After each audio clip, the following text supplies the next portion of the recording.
Syederalun objek wisata Pantai Paku di Kecamatan Jangkabiren semakin populer sebagai destinasi keluarga meski belum diresmikan secara resmi. Pada Minggu 6 April 2025 lalu, pantai ini ramai dikunjungi keluarga, remaja, dan anak-anak yang bermain pasir, berlarian, atau sekedar bersantai di bawah pengawasan orang tua. Terletak sekitar 2 km di timur Gede Jangka, Pantai Paku menawarkan pesona pantai alami dengan bibir pantai yang luas, pepohonan rindang, serta belasan kios dan jambo atau pondok istirahat milik warga.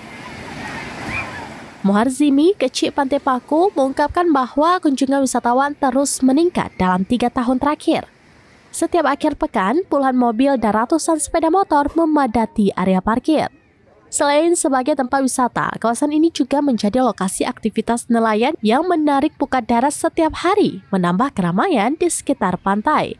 Namun, pengembangan objek wisata ini masih terkendala infrastruktur seperti jalan masuk yang belum diaspal sempurna dan belum tersambungnya jaringan PDAM.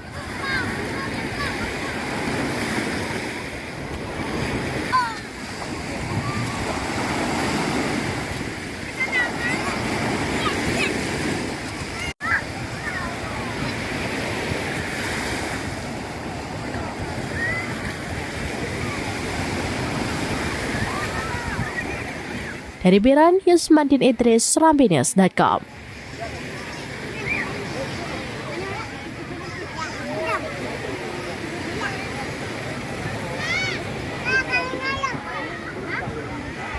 Download Tribun X sekarang, menghadirkan lokal menjadi Indonesia.